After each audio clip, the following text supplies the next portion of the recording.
Voilà mbongo Alex abso place yo Alex wechi bolo bolo batro maman a fait na poto maman héritier dans la poto maman a fallu akufa awa bakunda et même cimetière à Pamba ata karo bachate na tata na fali voilà mbongo Alex abso place yo Alex wechi bolo bolo batro maman a fait na poto maman héritier dans la poto maman a fallu akufa awa bakunda et même cimetière à Pamba ata karo bachate na tata na fali.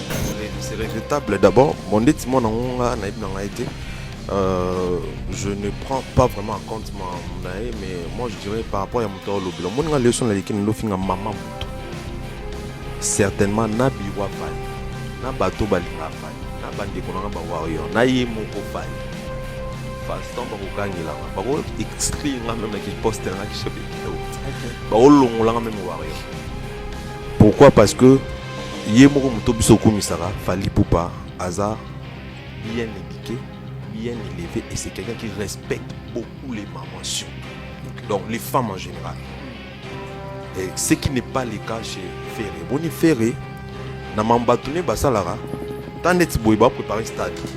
Mais Batouné, l'équipe en finga, maman aigle, yobika maman aigle, va finga maman nanga, va finga nanga. Chef d'état-major. Question de revenir, on a une responsabilité.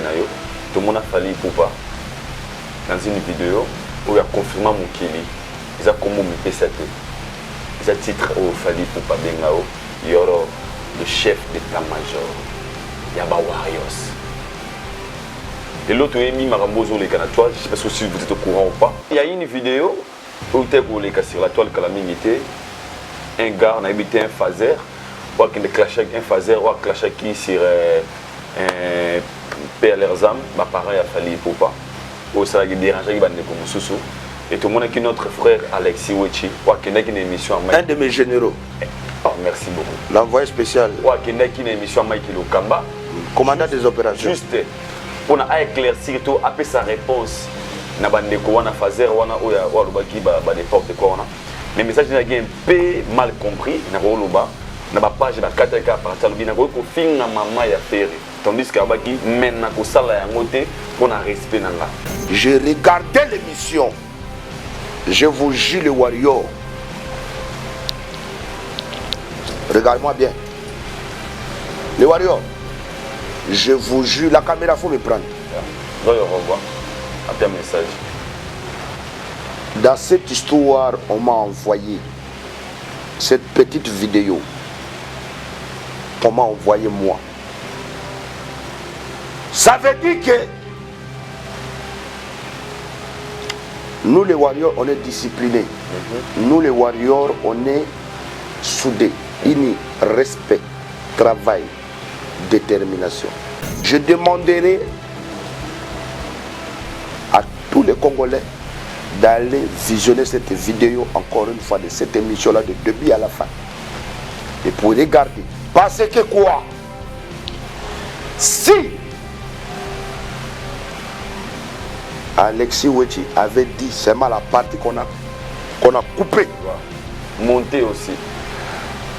Avant que vous venez juger Alexis, moi j'allais partir chez lui, j'allais lui botter derrière.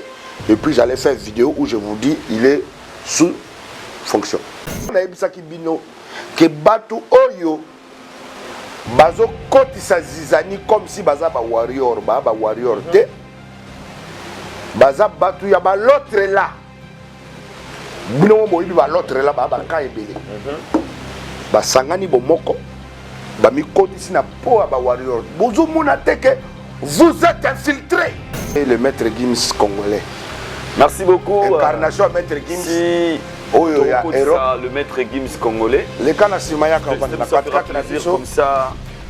Pour ba warrior omoni biso omoni Olivier Ndombasi. Omoni biso ba warrior. Attention spéciale à vous. Biso ba warrior ezan eloko moko fo batu bayebaka. Toza complet. C'était un phénomène. Elle n'était pas une légende des funkichants le plus grand de l'accord, un gentleman. Une beauté sans pareil, tout le monde est son appareil sans savoir que le mène en bateau.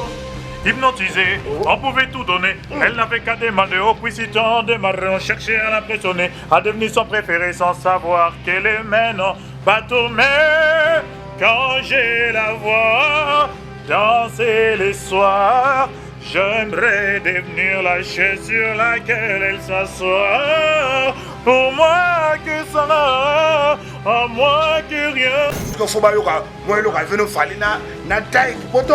Tout ça la compile la wana nyoso. Total à niveau potentiel. Il y a musique innée aux ils en a quatre ans. Si je pouvais, je ne chanterais que pour toi. Ouais. Ce soir, j'ai pas y aller ou pas sans toi. T'as fait de moi un homme, t'as fait de moi un homme. Tes douleurs sont le mien, mais non. Viens. Ne demande pas sur moi, non. Bali mingi te bazali. Oyo ya biso yo to bonde là-bas, momi tout le temps. C'est vrai, bolingo na yele qui trop. Elle est lisanga tongo mon ami, t'es pourquoi? Je sais très bien qu'il m'arrive. Nanalela trop bajoyo. Nalinga yo banakala bolingo no. T'as fait de moi un homme, t'as fait de moi un homme. Non, en fait, faut qu'on explique bah tu ma taille. Et ça oui, non, mais facile, c'est facile, c'est pas facile. Ah.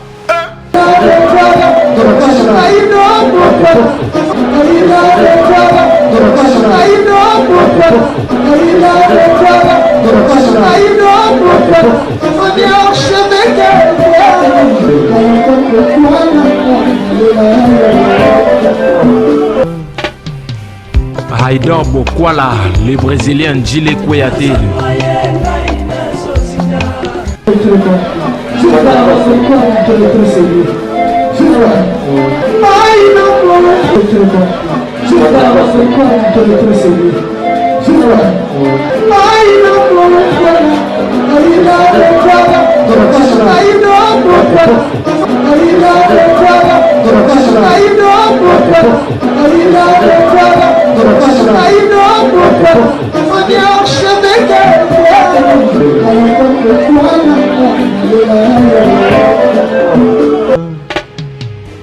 Haïdor Bokwala, le Brésilien. Bienvenue chez Haïdor Show, fidèles internautes, vous qui nous suivez partout à travers le monde. Bonjour, bonsoir à l'heure à laquelle vous nous captez. Bota la mission à USA, bota la mission à Paris, bota la mission à London. Et si car vous avez libéré télévision à Haïdor Show, une émission qui est présentée par le vôtre, Haïdor Bokwala. Il y a pas mal certifié. Derrière la caméra, il s'appelle Jordi Fiti. Cette émission fera plaisir comme ça à mon sponsor officiel, M. Pichun Zoulani Bakoulom à la Mondele. Na moni bongo Régiel Groupe Investing. Biso ba Jean Régiel Groupe Investing, to bongo cette question spéciale à vous monsieur Pichou Nzolani Bakolom à la Mondele. Aujourd'hui, j'ai un grand réel plaisir de recevoir pour vous les chefs d'état-major. Yaba Warrior, un artiste Yorobo Swag, au Haïdor Bokwala Souyami Yorobo, tout ça paramatière, toute la émission de Bandeliti Nasuka. Et bon, pourquoi décider on va parler d'abord Maramnaïb parce que vous connaissez cet artiste, il a fait un label où il a produit un musicien. On va parler aussi des événements au concert de la Bisso le 27 mai à Massamba Deba, à Congo-Brazzaville, avec Yorobo Swag. Nous allons parler de tout sauf rien qui concerne la musique. Si je suis en complicité avec Jordi Fiti, au fond, on a un chant, comme ça nous allons montrer aux internautes et à nos abonnés qui est Yoroswag. Ah, tout ça, on a 22e appartement parce que je suis vraiment témoin. Maintenant, on est déjà dans 5, 10, où il y a vraiment confirmé à 22e pour la porte, bah, ça va être donc, on a témoin. Barbara, Miseko Sarate, on a au 22e appartement.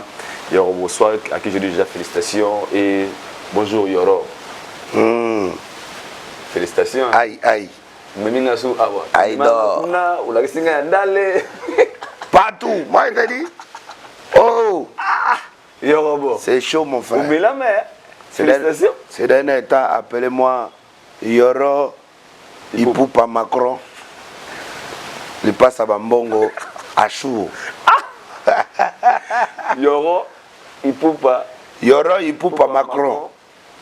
Il passe à Bambongo à Chou. Mais Ipoupa Dada dit hein? Non, quand je dis Yoro Ipoupa Macron, ça veut dire que ça commence d'abord par Yoro. Ipoupa qui incarne Fali Ipoupa. Ça veut dire que mon papa, je l'appelle plus grand frère, c'est fini. Daddy. Voilà. Après, on a le parrain, Macron qui m'attend à Paris. Ok. Et puis maintenant, tu ajoutes le parrain africain. Qui? Il passe à Bambongo, milliardaire. Ok. Et puis maintenant, Abed Achour, mon ami d'enfance, qui est un des multimillionnaires congolais. Vous en avez. Hein? Papa, c'est mon frère. Mais ces derniers temps, comment on dirait courir dans le soutenir Abed Achour? Non, je me suis fâché contre lui parce que Abed Achour que vous voyez, c'est mon frère. Ok. Abed Achour ne peut pas, parce que Chaussy là coûte trop cher. Bon, tu as vu que je suis tout en lin. Félicitations. Quand on parle de l'histoire de François Mitterrand, quand il avait croisé Mobutu, que monsieur le président, c'est toi qui tremble. Il dit non, c'est pas moi, c'est le lin qui tremble. C'est comme vous le voyez. Très bien habillé. Quand tu es bien habillé, bien parfumé, montre en diamant et en or, hein, pour mettre ici en or aussi, quartier en désordre. Donc ça veut dire que ça montre la bénédiction. Je t'avais dit à l'époque que pourquoi je m'appelle Yoro, le milliardaire retardé. Le milliardaire retardé. Voilà, qui est aujourd'hui le nom de mon album. Le milliardaire retardé. Milliardaire retardé, c'est le nom de mon album que j'ai, en travers ton émission, que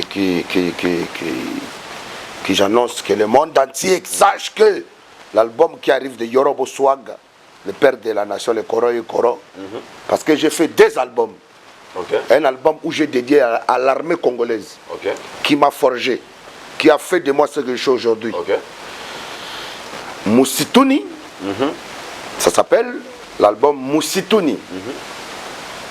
Et puis mon album commercial qui s'appelle Milliardaire retardé. Milliardaire retardé. Ça veut dire que dedans là-bas vous allez trouver, j'ai chanté avec Maître Gims.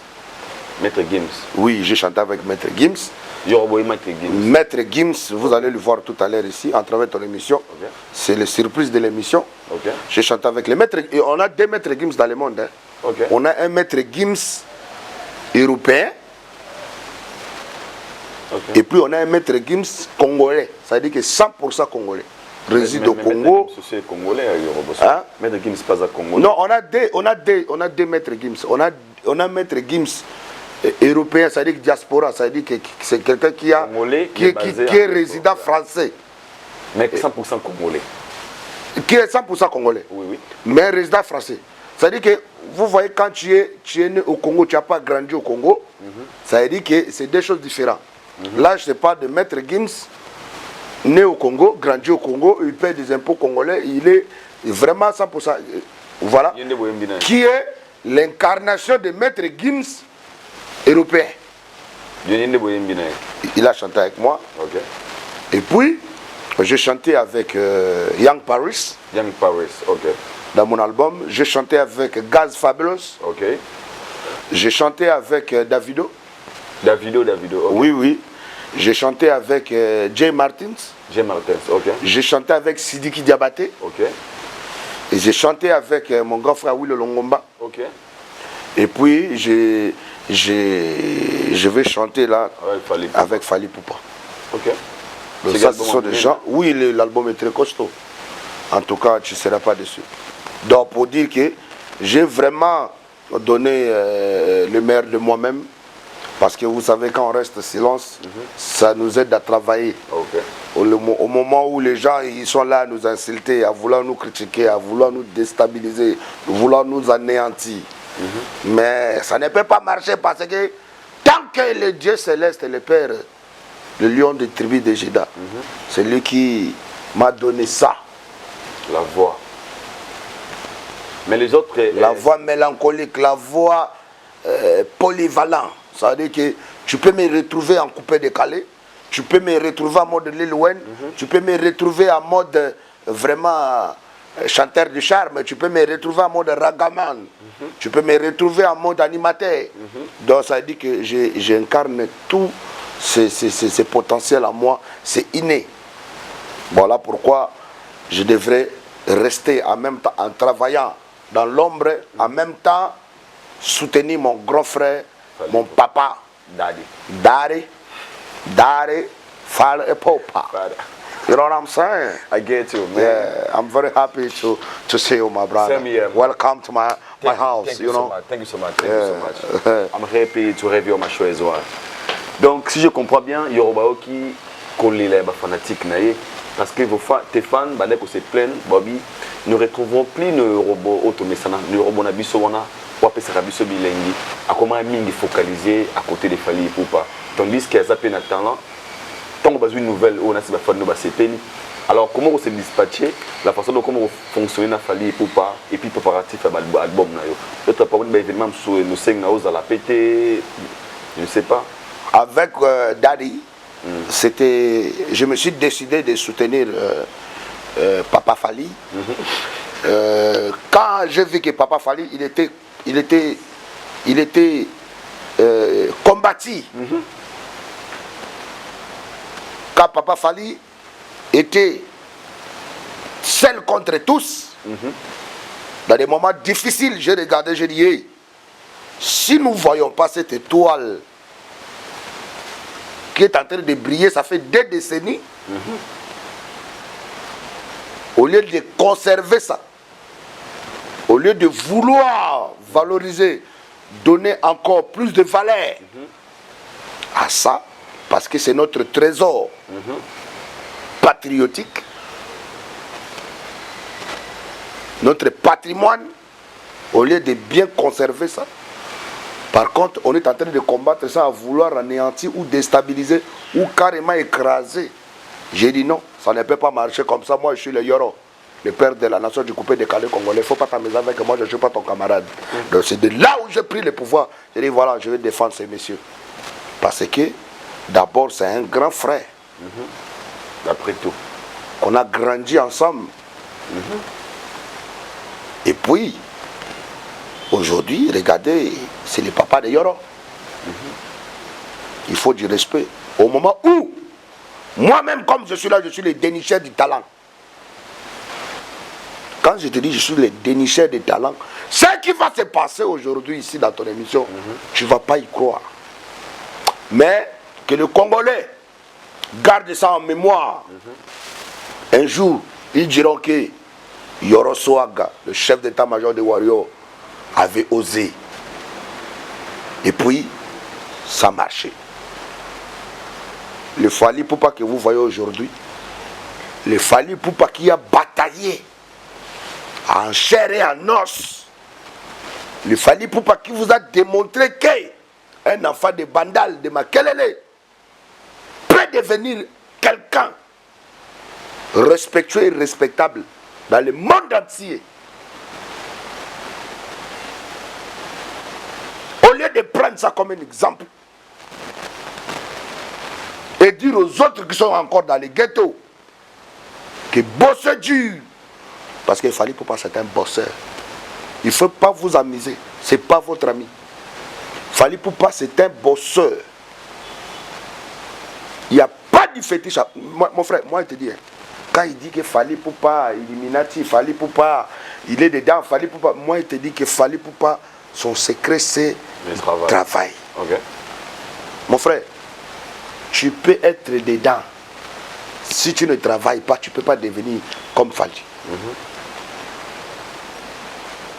Et puis moi, comme quelqu'un comme moi, là, je ne crois pas.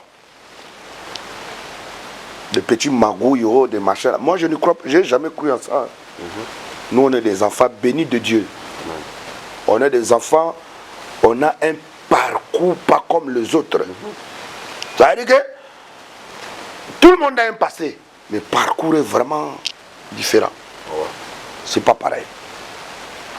Voilà pourquoi c'est par rapport à ça, quand Fally avait lancé sa date du stade de Marty, j'ai vu que avant 2 semaines du concert, pour que tu puisses voir le stade là être rempli comme ça, toi-même tu sais, je ne peux pas te dire. Très bien, très conscient. Tu connais le combat que j'ai fait moi. J'étais pas en Europe, j'étais ici à Kinshasa. Fally, il était en pleine tournée. Il n'avait même pas le temps de commencer à faire des émissions. Il n'avait rien fait. Il était en pleine tournée. européen, il est parti au Canada après, aux États-Unis. Pendant ce temps, toi et moi ici en plein Kinshasa, tu voyais comment j'ai fracassé tout le monde. J'ai mis tout le monde à terre. Il n'y avait personne face à Yoro.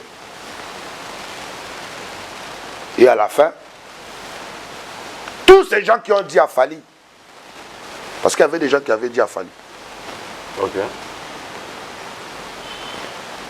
comme il manque à faire, ils sont toujours là pour vouloir séparer les gens. Ils ont dit quoi, Fali? Ils ont dit à Fali,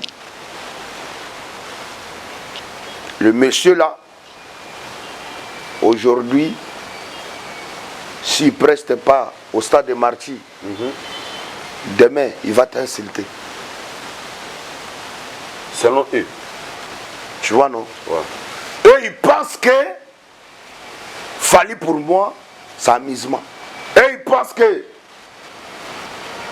tous ces efforts-là que je donne à mon frère, cette énergie, le temps que je donne à mon frère, aujourd'hui je l'appelle papa, Daddy. Daddy, que ça dépend de l'argent ou du succès. Non, ça dépend de l'amour du prochain. Amour sincère. Ça dépend de la fraternité, ça dépend de la solidarité. Voilà, tu as vu que en plein stade de Marty, pendant que tous mes enfants qui font de la musique urbaine jouaient, on a appelé Yoro. J'ai dit non, fais monter d'abord mon fils à Faransena. Moi, il ne monte pas. En fait, je ne voulais pas choquer les modérateurs. Mais, j'ai dit, non, fais monter d'abord à Faransena. Parce qu'il vient de loin. C'est notre frère d'en face qui est venu honorer sa nation et puis honorer son grand frère. Et représenter son pays aussi. Oui. Les organisateurs m'ont dit non, on avait appelé à Faransena, nous a boycotté, nous a envoyé chez ses managers, ils voulaient se promouvoir. Je dis, hey, fais monter à Faransena. Ils ont fait monter à Faransena. Moi, je suis resté. Toujours sur le podium. Et pendant toute la première partie est finie, moi, j'étais dans la loge de Fali. À côté de Charlotte du Panda. Et mon grand frère Willo Longomba. Après, notre maman, la reine mère, est arrivée. On était tous dans les loges là. Là où vous voyez le aigle s'échanger, nous on était là-bas dedans. En famille, tranquillement, tranquille. Aigle est venu s'échanger, m'a dit, hey, prépare-toi, tu montes tout de suite. Au moment où il dit, prépare-toi, tu montes tout de suite, je suis sorti dehors. Je suis parti pour moi filmer le stade. À la fin, il est revenu, il me dit, mais comment ça, moi je cherche? Et puis je dis, non, papa, je me sens pas bien. C'était justement pour dire à Fali que C'est pas pareil. je savais déjà ce qui a été dit. C'est pas par intérêt. J'ai aucun intérêt à côté de mon papa. Aujourd'hui, on peut dire que vous êtes combattu un peu chez d'autres personnes. Il y en a beaucoup. Par rapport à votre présence à côté de Fali Poupa. Il y en a beaucoup qui sont mécontents. Il y en a beaucoup. En fait, il y en a beaucoup. Quelles sont les raisons en fait? Il y en a beaucoup en fait qui n'arrivent pas à accepter que aujourd'hui, Yoro peut laisser son travail En tant qu'un artiste. en tant qu'un artiste pour aller soutenir Fali. Pour regardez les noms portés par Moukala, porteur de sacs, Mandia de Fali, caméraman de Fali, un enfant perdu, un Kadogo machin. Donc, tout ça là, chaque matin, midi, soir. Des injures. Sauf que quelqu'un comme moi, qui est manfoutiste, des insultes là ne m'atteint pas. Ma mère m'a toujours dit, quand tu n'aimes pas une femme, regarde-la comme si c'était ta petite soeur qui vient après toi. Est-ce que tu peux faire l'amour à ta petite soeur? Non, non. Ne la touche même pas. Est-ce que tu peux embrasser ta petite soeur? Jamais. Est-ce que tu peux doiter ta petite soeur? Never. Voilà, donc c'est pour dire que regarde là comme ta petite soeur. Quand tu n'aimes pas une femme. Et puis, des injures, ce n'est que le vent. Désormais, tous les warriors, quand vous voyez, il y a des injures par-ci, par-là, voyez ça comme le vent. Voici le nouveau slogan, le nouveau concept que je vous donne. Tout ça, ce n'est que le vent.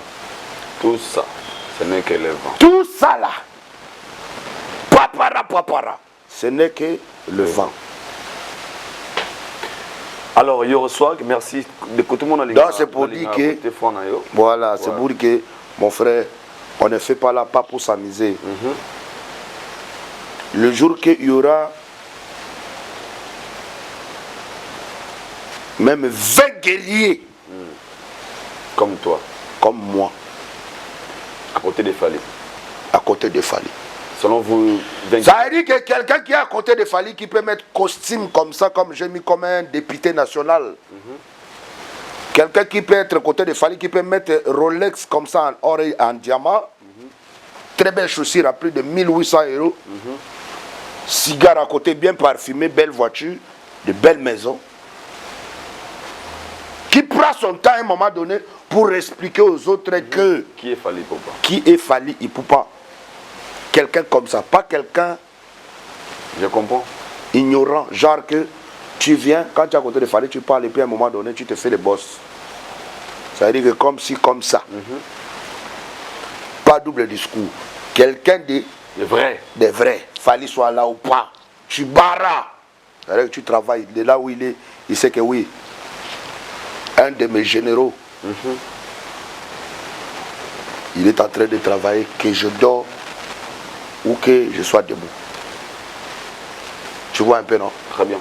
Au moment où ça va arriver, je n'ai pas dit que moi, Yoro, je resterai éternellement à côté de Fali Ipupa. Non. Si je vous dis ça, je vous mens. Mais je resterai avec Fali Ipupa dans ma tête, dans mon cœur, dans mes pensées, même quand je respire, pour la vie. Donc ça veut dire que le combat que vous voyez là, ce n'est que le début. Début du commencement. Apprêtez-vous, car même si un jour je deviens Michael Jackson, vous allez me voir avec tous mes titres, avec tous mes disques d'or, avec tous mes disques diamants, avec ce que je... Parce que je suis un milliardaire retardé. Donc ça va arriver tôt ou tard. Sans tuer quelqu'un. Mais en travaillant seulement. Ça va arriver tôt ou tard. Les milliardaires retardés arrivent. Sauf que, même quand ça va arriver, je passerai toujours ici voir Aïdor pour vous dire qu'apprêtez-vous Brazzaville le 27 mai. On va déstabiliser le monde entier. Alors, il y aura par curiosité, par rapport à votre... Massamba débat. On va arriver. Par rapport à votre réponse, permettez à fond moi le logo. Non, il n'y a pas de souci. Selon les autres, oui. Bozo Bamassir la toile, Balobi, apparemment, que Yorobo, à sa sous pemeni a fallu pour pâter, que Batou, nous va plaider sur vous, de dire que Fali n'a pas besoin de gens comme des Yorobo à côté de lui pour garder un peu son image. Parce que Yorobo, des fois, Street et d'autres Warriors, ça n'a pas commentaire. C'est plein d'angoté, tout le monde a commentaire, n'a pas publication, non, Yorobo, vraiment, pose la musique à Fali. Et pour les autres, selon Basouk, c'est la curiosité, au nom, Yorobo dirait, à comme moi, musique, il y a Fali Ipupa. Est-ce que tu peux nous confirmer que est toujours normal entre Yorobo et son dad Fali Ipupa? Mon frère, ouais. Tout à l'heure, je viens de te dire que je ne serai pas éternellement à côté de Fali. Ok. Je me sentir ma bêta déjà. Non, je n'ai pas dit. Non, ouais. C'est pas à cause de ça. À cause de ça, ok. Par rapport à la réalité de la vie en fait. Par rapport à la réalité. C'est-à-dire que comme tu me vois ici, quand les gens nous voient dans la rue, quand les gens nous voient dans les réseaux, ils pensent qu'on est de n'importe quoi. Alors que nous-mêmes, nous savons qui on est. C'est-à-dire que Yoro, que je suis ici, là, je n'ai pas besoin de quelqu'un qui vienne par là à ma place. Okay. Je n'ai pas besoin de quelqu'un qui puisse me jeter des loges. Car moi-même, je suis l'incarnation des loges même. Okay. Vous voyez un peu, non? Donc ça veut dire qu'aujourd'hui,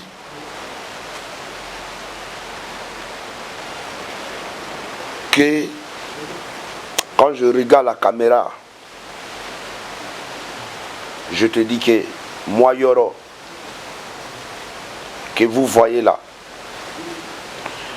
toutes ces personnes que tu as dit là, moi je les appelle les détracteurs. Moi je les appelle les produits finis. Et puis aucun warrior peut dire ça. Vous savez, parce que les gens que vous voyez parler de Fally, ils parlent de Fally, non?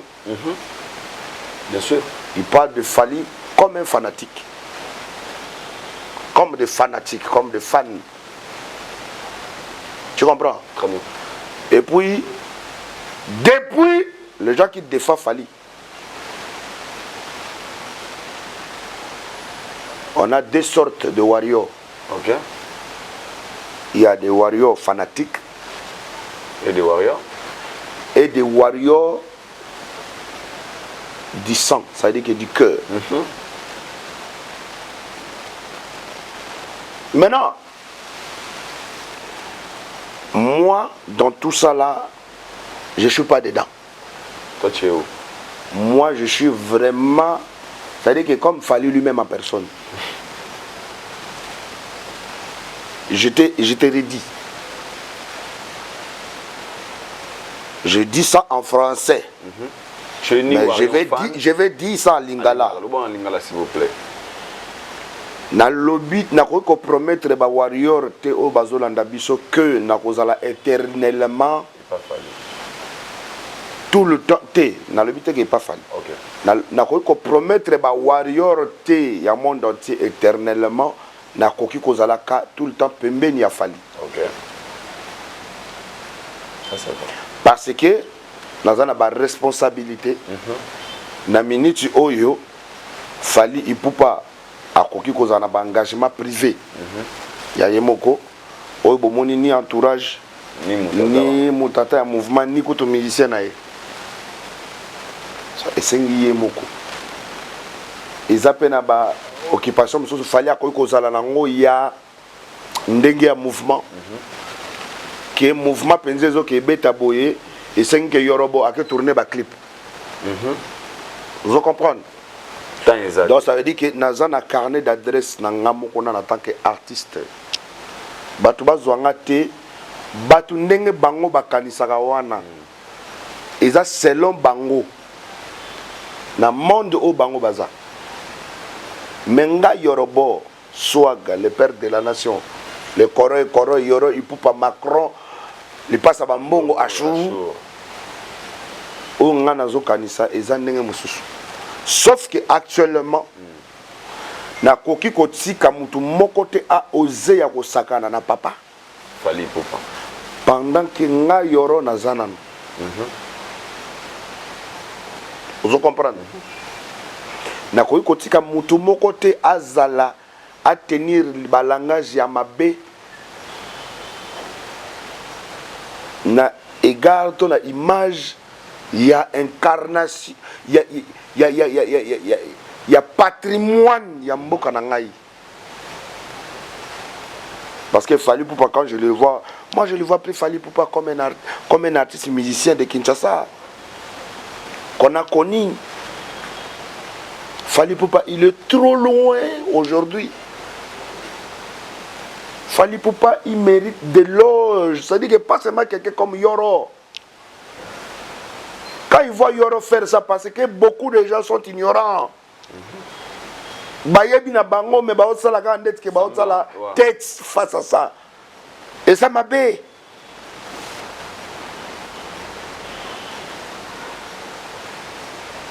Je sais payer mon poulet depuis que j'ai 9 ans. natambola monde entier depuis que j'ai 9 ans. Dans le monde entier. De M. Soutanga na voyageaka peut-être ba musicien mingi lelo bomono batika baza penana na ba nzela ligne 11 misusu pena ba na ba blé blanc. Na ndenga ko ignorer te, na ndenga ignorance te ya ko vouloir ko kitsa ba misusu te, donc sans polémique. Na ebisio que selon mon passé, j'ai vécu tout ça là très tôt. Yango mona kana ibsaka yo, Aïdor, moi je peux pas être complexé de quelqu'un. Ni d'un mandataire, ni d'un politicien, ni d'un président, ni d'un artiste. Pour moi, on a trop. Hein? Na âge à 9 ans, naza, moi na ya, donc biso tozali bagarde du corps te, tozali bana. Au monde Joseph Kabila, peut-être à Zogo tu vas affection mingité ya papa naïe. Kibiso. Vous comprenez? Parce que père n'a bando kembisa ya bando forger makas mingi boulot. Mais biso tu vas y pena que non, bon na papa. Vous voyagez na bino na papa, vous allez ba 3 mois vous allez na pas voyage. Même si vous avez papa après 6 mois. Vous avez papa chaque seconde. Vous avez en fait. Donc, vous comprenez. Donc, nous avons des détails. On a des lélo pour nous. On a des sabatou. On a des sabatou plusieurs fois. On a une comédie. Mais la comédie, c'est la réalité à Vinanga. Lélo, tant on a un anti-valeur. Un détracteur mental. Ou manteau. Il y a des chronifoiti, des produits finis à potoana. Oh, balingaka ko séparer batu. Parce que naba ni nabino, naba musala bino bosalaka, il y a des vrais animateurs culturels. Ne peut pas oser à vouloir faire la guerre contre un acteur. Vous comprenez? Alors, quand je vois tout ce qui se passe, Moutou Alobi A, total libissionné ce monde entier. Alobi A. Bokatika vidéo wana. Bo mélanger na ba vidéo ko ça le cas, bo bimis net alobaki W. Donc ça A. Faut être méchant. Faut être méchant. Mon frère, on ne peut pas construire une nation comme ça. Ça veut dire qu'il y a des moments où tu peux faire des polémiques, mais polémiques loyales. Il faut que ça reste loyal. Ça veut dire que moi, je reste musicalement parlant. Écoutez, le jour que on va se tirer dans les vies privées ici là, ça sera très difficile. mais et comme East Coast na West Coast. Mais comment déjà? Non, parce que non, oh bateau, ne yango na ebisote. Bateau wana oh ba mona ke ba mi komisa yango déjà. Nous on n'est pas dedans. Bisoto koki ko accepter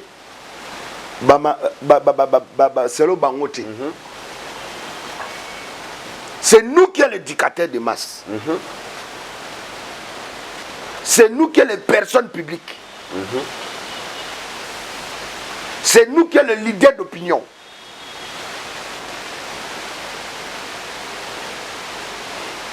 Là où la politique a échoué, la musique a arrivé. Ça se voit. Donc ça veut dire que au koki kozwa député moi qui sasawa au quotidien na canon rapide na keno potote au côté na rapide canon rapide au quartier na braza au ticket na poto sans garde corps sans mutu normal ba ibieti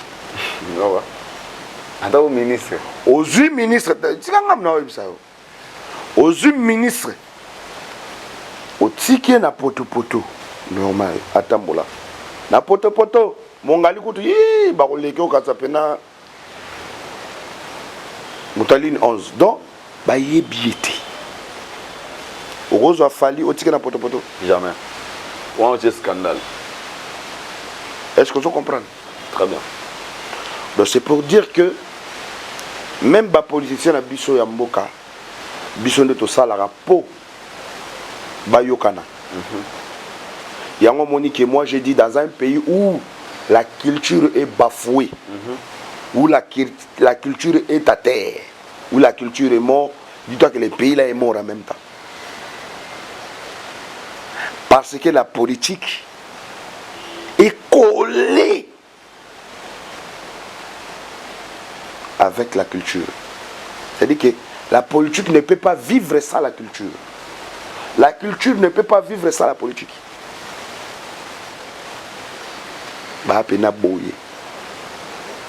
Sauf que chez nous, dans notre pays, la culture est bafouée.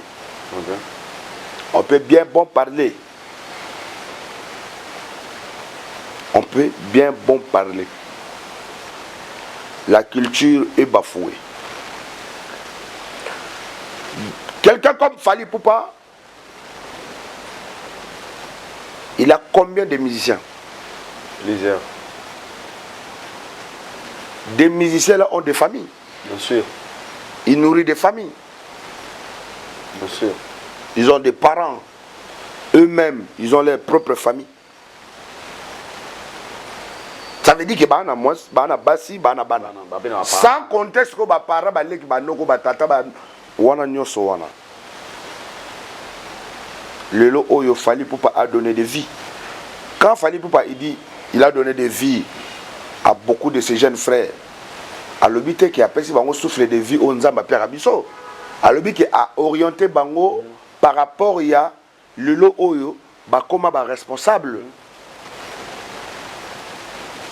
Fally Poupa est en train de contribuer en même temps à la société civile Yamboka Nabiso.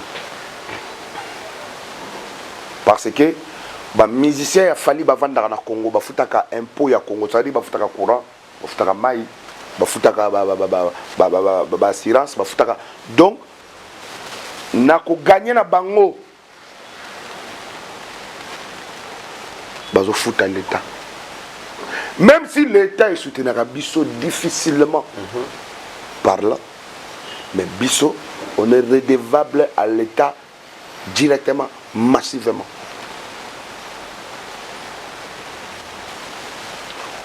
Moi, à chaque fois à l'époque, tu sais que moi à l'époque, je ne faisais même pas le débat de la musique. Moi, à chaque fois, à l'époque, quand je passais sur les médias, je passais pour vouloir m'apprendre aux détracteurs, aux criminels financiers et politiques.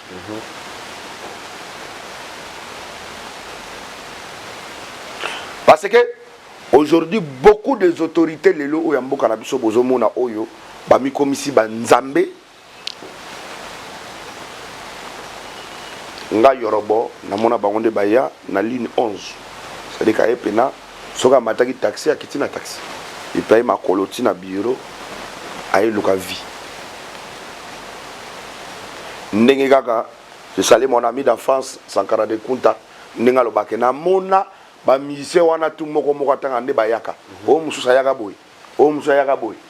Ngape na mona ba politicien tous les lots bana ba mbongo ba koma ba millionnaire ba commandé ndeti.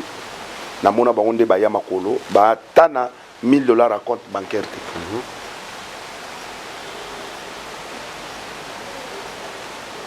Les loyo nzamba songi bango ba komi batu. Sauf que dans le passé, quand on a moi je côtoyais le défunt papa Tshisekedi, Omulumba.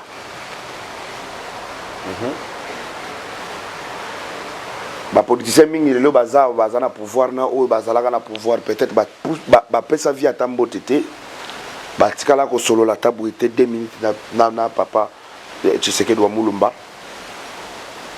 lelo zo mona bakomaka Fatibe bazwa tatante nga yorobo oyo yambi na plateau nao na kutana na papa na seki sape papa parce que déjà ko kamwa Kadougou Kadougou oyebi kombo Kadougou et pas papa Tshisekedi Etienne Tshisekedi wa Mulumba Kadogo ye Kadougou bien tenu azunga pena achenga ndeti na vandi abwe azo poser nga ba question azo mona nanu tanga otalanga en fait j'étais gamin mais na mona imer ya père azo mona non o isa pena destruction méchant ya komona ba adolescent boye na minduki Moutaïb Sanga, il faut rentrer à l'école.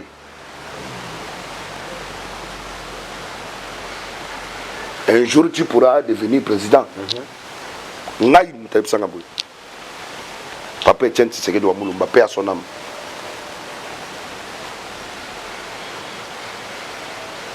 Bana oyu baza bana moko ba innocent. Ils sont utilisés. Pakadou. Et puis nakanga kaka eloko moko ebisanga na vie alobana nga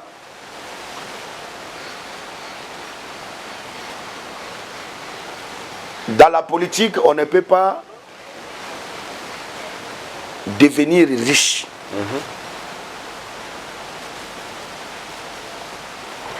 quand tu vois un politicien devenir riche c'est un voleur. Ok. Nga batu bako bandela mukili lelo tilobi papa Etienne Tshisekedi wa Mulumba paix à son âme ngai Kadogo bien matuza na yebi kutulinga la te donc keba na nazo ka ba français ba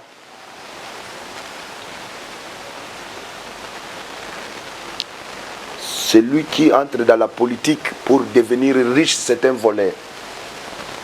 Parole selon wana nazoye 10 moté 20 moté kaka mo wana donc ngasoki na moni mutu oya kitana taxi ayeko luka musala azaka politicien lelo akoma riche donada na réponse na mutu eza message oyo voilà le seul bijou oyo papa Tshisekedi Etienne wa Mulumba atikela biso parce que quoi il faut d'abord savoir que papa Etienne Tshisekedi wa Mulumba na Laurent Désiré Kabila bazalaki balumumbiste pena ke oyo ya bakila donc plus patriote que bango ezakite. Ok. Bazalaki batu oyo balingaki injustice te bazalaki batu oyo baboya démagogique Boya division. Donc, bango pona bango, le peuple d'abord. Yatala lenzala. Peuple lia. Peuple d'abord alia. Très profond. Et puis, atika biso na image ya. Depuis histoire ya Mboke Banda, Premier ministre Moko Banda, histoire politique à Congo Banda. Oya kotaka Premier ministre kaka 10 minutes belé. Ngaye. Ba congolais presse bazana ba commentaire bino mo bokoma wawa eloko ni ne salema si lelo eloko na tikala ko salema susute papa Tshisekedi Etienne wa Mulumba yango monaka pona ngai aza héros Laurent Désiré Kabila aza héros pona ngai Lumumba aza héros Ponangai. Parce que baza batu oyo ngana di moi c'est difficile pour admirer quelqu'un. Moi j'admire pas n'importe qui mon ami, quand tu m'aimes pas. Moi je peux te regarder comme ça 10 millions de fois. ta vie, ta façon d'être. Parce que dans la vie, là, on a des façades. Quand on est dehors et quand on est à la maison. C'est deux personnes différentes.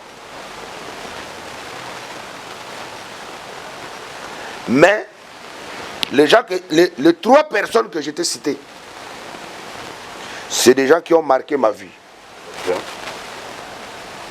C'est des gens qui m'ont forgé. Parce que grâce à conseil, il y a Papa Etienne Tshisekedi wa Mulumba. Message au Alexandre Kadougou naï, Kadougou. Kikendo Tanga, où il y a ta moi français. Il faut apprendre un peu de français. Et puis, Laurent Désiré Kabila, qui a fait de moi dans l'école Moko Oyonde, A, B, C, D, Boye maternelle, primaire, secondaire, nous avons l'école le plus disciplinée qui est l'armée. Donc, nous avons parce que les conséquences sont les donc je ne paye pas. Par rapport, il y a l'école. Donc, nous avons une éducation et belé à bateau. Je suis très bien éduqué et je suis très bien forgé. Non, ça veut dire que Kotumbola ezalaka pour la koyeba tendance ya mutu. Parce que aujourd'hui dans notre pays au Congo, on a beaucoup des hypocrites. Mon frère, dans la musique, même chez vous, des chroniqueurs, des animateurs culturels, même dans la politique, même, il y a trop des hypocrites. Imagine-toi comment ça peut choquer des gens, comme tu viens de le dire, par rapport à quelque chose d'autre. Les gens qui n'ont pas ce mot façade pour oyer barake. À chaque fois, on non, je ne pense pas parce que histoire attend à Koufi. C'est vrai. Aïdor, je suis payé quand je parle avec des journalistes blancs. Mon nom est Vandi Boito, solo la caméra. Ceux qui n'ont pas intervenu, mindele bafutanga. Makambo ngana loboya ofele boy. Pona ba warrior na biso, pona peuple congolais na biso ya diaspora to ya Congo. Liboso mundele ceux qui abetanga masolo ya musique na futaka po ayebi ki tobeta masolo ya musique mais akobeta moi vie précédente nanga na kati ayeba mais comment en fait il le mindele ba comprendre nga to monti na leka na ba canal plus yebisanga artiste nini oyo tala ya Congo awa na musique urbaine na leka na canal plus otala ba na ba TV5 culturel RFI canal plus ndo vandi boche pena un canal plus otali boye artiste moko boye ba yambi en interview ngana leka na ba BBC na leka na ba na leka na ba la voix de l'Amérique en tant qu'artiste. Non, en tant qu'artiste qui fit un enfant soldat. Yoka niveau la personnalité. Artiste qui fait un enfant. Pona monsieur Choko na mwana pétrole. Ezaka ke c'est le Kadogo Moroboyi. Petsoana Kadogo. Mais pona mundele yoka. Azo respecté parcours. Pona ya mona ngo étrange. Un enfant soldat qui a fait la guerre. Aujourd'hui, un artiste. En fait, il faut expliquer. Il y a expliqué. Les ingénieurs nous dérangent parfois. Et dérange quand été parce que namonaka niveau ya bagage na bango. Ça c'est le nini. Vous avez un problème peut-être privé particulier. Au salaire qui est à un niveau bon to avec comment un artiste perdu. À comment peut-être peut-être tant on a naïbissé Léo nanambila tant on a naïbi héritier nananu mbila tant on a na yeba na fere na na mbila tangunga na yebani na fali ipupa lelo que j'appelle daddy papa na na mbila. Ok. Ce que vous binomo ce que vous ça la calcul ceux qui ba yebana na yetanga na mbila ah c'est que ça le lote. Donc c'est que ça date de plus de 20 ans passés. Vous comprenez? Alors, sauf que Koya Nangaï Nakisasa a déjà sotobi total la biographie. Il y a Céléo, alias Monsieur Pétrole. Tant que Céléo a Zoluka a question baba fille, to ba 30 litres, to ba 10 litres, ce que pétrole les hommes ont naté. Maman pèse mbongo a sombi ba pétrole après a été kana détail ya kingongola ta pe tolo oui mais na moni na émission mo ko sala dernièrement a wangani ka teka pétrole te manda que somba ba pétrole ya maman bon faut que se défendre quand même talaga moto quoi mais batu peno bando yo ka soko mika 18h30 kingongolo tape tolo dodo o mona pena ke na quartier bazong sa tape tolo ya beta kingongolo peuple zong sa tangu ye asala na bongo ngana mbila. Ok. La kenda ba poto. Ok. Lelo na ko kende Japon na patron na Laura de Kabila lobby na tongo écoutez libiso to na Harare. Ok. Lobby kuna tolali na Namibie kuna écoutez libiso to na Washington yazana no kingongolo tape tolo.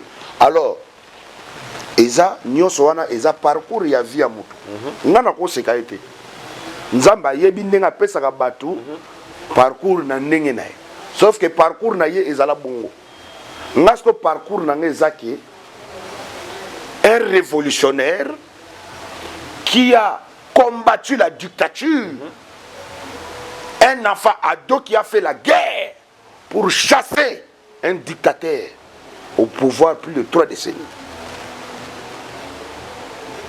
Ngane to ndenge mokote ata mutaba choko wana to ndenge mokote po atangate era asilisa ni na kisasa na poto pa tangate. Vous comprenez? Baba tu oyo bazanga keloko osala bavandi boye comme le internet et pesa mela mututu comparaison ba osala ba analyse moko médiocre bango moko médiocre ba vina bango eza médiocre mais bazo ça prendre na mutu oyo akoyi ko bokola lelo ti lobby asala neka ba vie et puis ça dérange pas la personne. Vous comprenez? Donc tangu bango bazwa tanya koleka na ba TV baluba ke non petwana kadogo wana babulende ti kadogo wana eza insulte mais ngai naza mutu oyo ba mema na nkata ningelo ba Congo ba memia na genou pas un héros politique lokola Etienne Tshisekedi wa Mulumba walo ba kadogo pour rentrer à l'école. Et puis quand vous avez vu les Kadogo soit démobilisés, d'abord moni ba démobiliser ba Kadogo pour ba longola bango na armée, ezalaki ba combat oyo Papa Etienne Tshisekedi wa Mulumba alakaka nga déjà à lobby. Vous Kabila, c'est le truc que je ne suis pas d'accord avec lui, c'est à cause des enfants soldats. On ne peut pas laisser des enfants dans l'armée. Il faut rentrer à l'école. Il faut qu'ils rentrent à l'école. Quel sera l'avenir de ces enfants-là? Donc, moi à l'époque, je suis gamin, mais j'ai retenu. Donc, après avoir été adopté chez des Blancs, il y a une page dans Facebook, na bimiseli bango ba masangai ba master na ngai ya mindele o ngala kolina bango depuis na ba 12 ans 13 ans 14 ans 15 ans 16 ans 17 ans na bimiseli bango na ba chéri na nga liboso ya vie kota na page na nga ya Facebook omona kia do mona mindele na mindele alors na yeba ko tout un jour na ko tomber na ba le chef d'état-major na yeba ko tout un jour na voix nini ba to tomber na ba Isabelle na yeba ko tout na ko tomber na ba na bon na ba chéri na biso ya mboka na biso alors pour nous kaka respect na ba maman donc yo reçoit lelo oyo ceux qui m'ont critiqué pour c'est tout à fait normal, ça peut pas me choquer. Ce n'est que le vent. Alors moi j'ai suivi l'émission où Fabregas, Maestro à lobby, Mino, Bossangana, Sobo nombre de combien, Bokomisa Moutumoro numéro 1. Tandis que tout dans la liste a dit meilleurs africains, comme Moutamou Moun a raté. Moutamou qui n'a pas négocié un contrat, un trophée. Moutamou qui n'a pas négocié, c'est qu'il y a un cigare. Yemoko plus de Sikabora Bandelamora chaque année. Alors ces propos ça dérangé des autres personnes.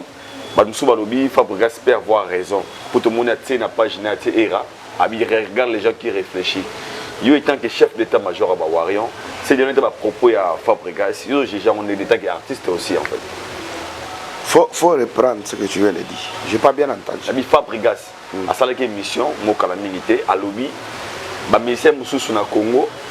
Bazana batna basala basalama wana po bakumisa bango numéro 1 ke bango ne baza banzambe et batna bango ba na TV bolo ba galbo na bango zo beta ya balinga mswezo beta te ba mission bakumisa numéro 1 na liste ba 10 meilleurs africains kombo na bango emona na raté ba ke na ko négocier ba trophée au moins na ke ba vu 4 trophées mbala moko et les gens ont vite compris qu'il s'adressait au King Fally Ipupa. Alors il était chef d'état-major.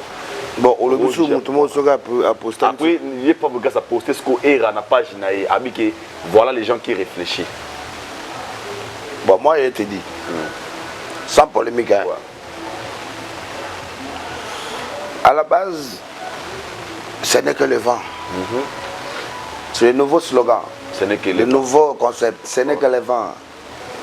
Il s'est fait plaisir à sa bouche pour que on lui voit en train de parler. Il a oublié que c'est un parent avant tout. Il a des enfants. Il a des femmes. Non, il a la femme. Bon, il a sa femme. Oui, mais après on a entendu plusieurs trucs. Donc, et puis, il a oublié qu'il a des employés. Oh. Vous voyez un peu. Donc il quitte chez lui, bien habillé, il met ses carburants, il démarre sa carrosse, il arrive dans une émission pour dire ce que tu viens de dire là. Bon, maintenant, selon moi, la façon dont tu viens de me poser la question, je vais répondre ça comment? Quelqu'un qui grimpe, qui est en train de vouloir grimper pour manger. Avec moi, le chef d'état-major qui est à côté de l'aigle qui vit qu'à l'espace. Ça veut dire que sur la planète Mars, Juventus, maintenant, quelqu'un qui est en bas là-bas, là, qui veut monter sur une arbre. Moi, je suis à l'espace. Comment je vais entendre ce que quelqu'un qui grimpe sur un arbre est en train de dire? À la base, moi je suis là, c'est pas pour manquer de respect à qui que ce soit, mais quand vous passez à la télé, là où on entend que vous parlez de vous, de vos œuvres, de vos produits, de votre art, vous venez pour vouloir dénigrer ou vouloir anéantir quelqu'un, une grande personnalité comme Fally. Ça veut dire que au moment où moi je prends aussi le temps de répondre à une personne comme ça, ça veut dire que moi et lui, directement, c'est ensemble. Bon, on est pareil. Moi, je ne peux pas répondre à un monsieur comme ça. Moi je ne réponds pas des ignorants. C'est un ignorant selon vous? Je ne peux pas répondre à un ignorant. Moi, je suis à côté du Fally. Je ne peux pas répondre moto, moi je suis en jet. Moto, taxi. Moi je suis en jet, moi je réponds moto, taxi, c'est un problème. Fabregas taxi. Moto, taxi, moi je suis en jet. Tu comprends? Très bien. Voilà. Je ne peux pas répondre. Si je vais vraiment lui répondre, ça veut dire que les gens vont juger, vont dire, hey, Yoro, qui avait fallu. Qui répond? Fabregas.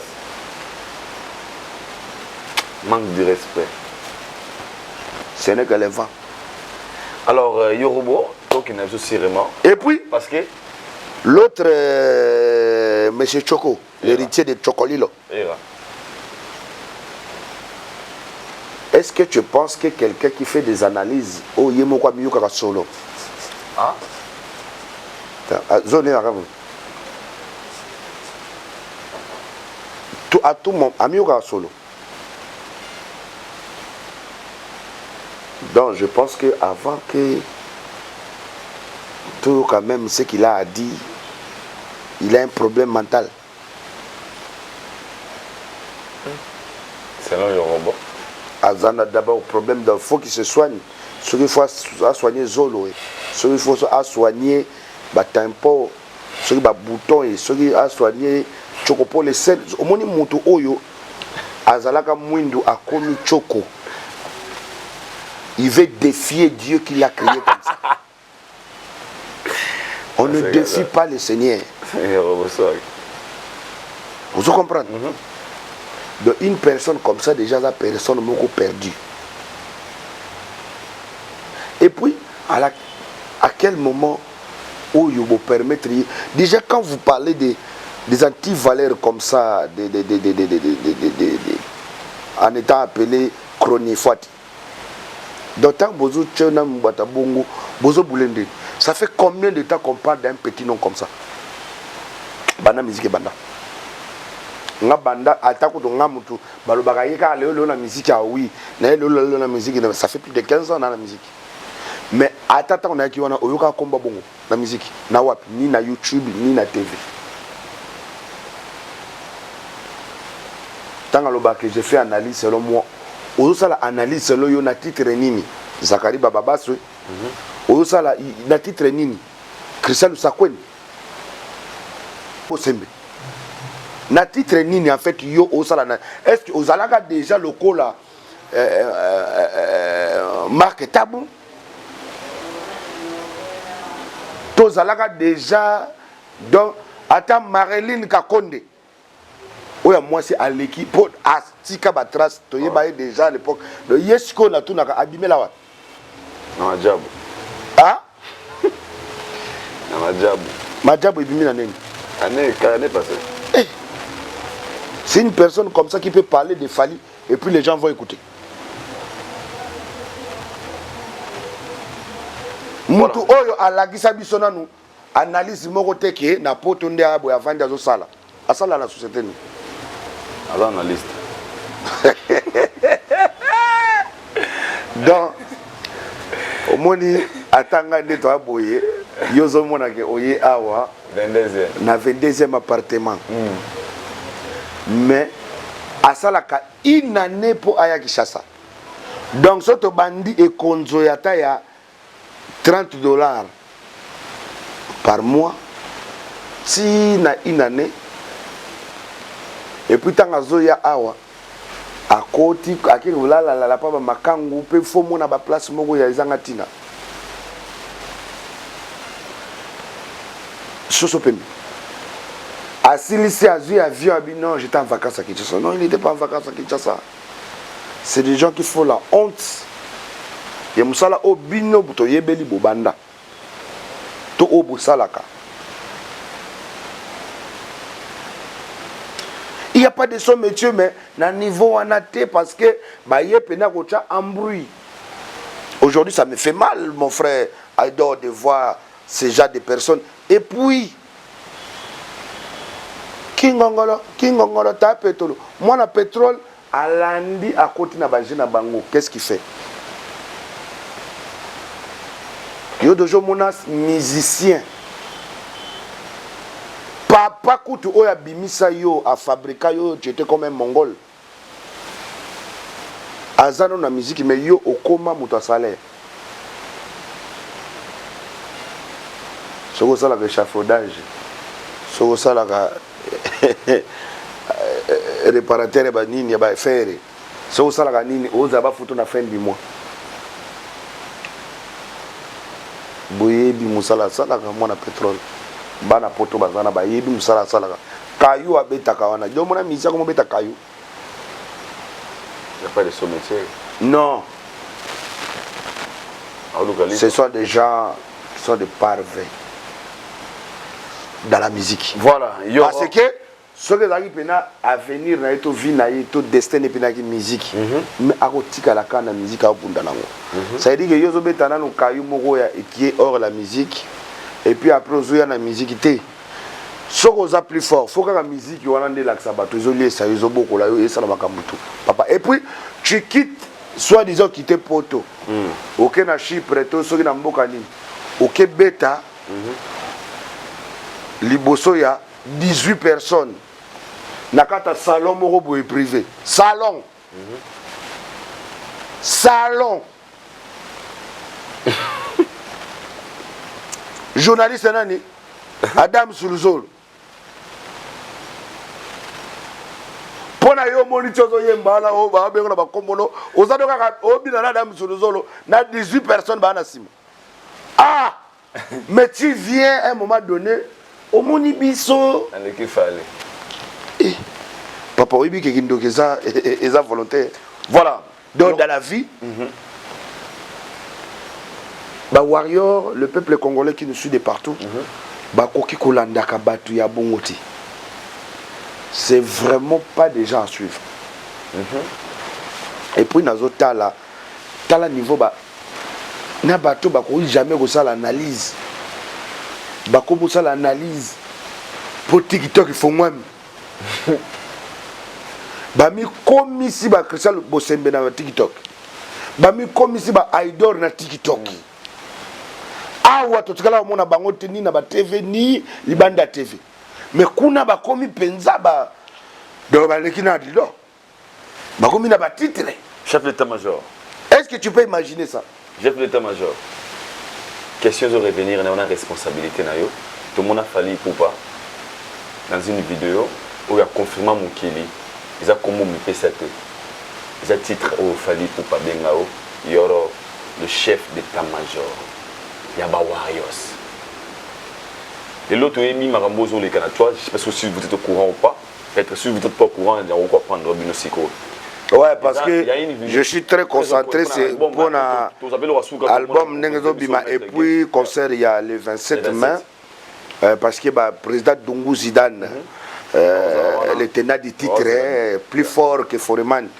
Donc on a peine à concentrer. Il y a une vidéo où tu es pour les casser la toile calamité.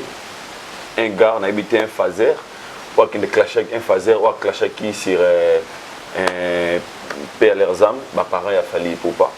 Au ça qui dérange qui bande comme Soussou. Et tout le monde qui notre frère Alexis Wechi, ou qui n'a qu'une émission un de mes généraux. Oh, merci beaucoup. L'envoyé spécial. Ou qui n'a qu'une émission Mikilo Kamba.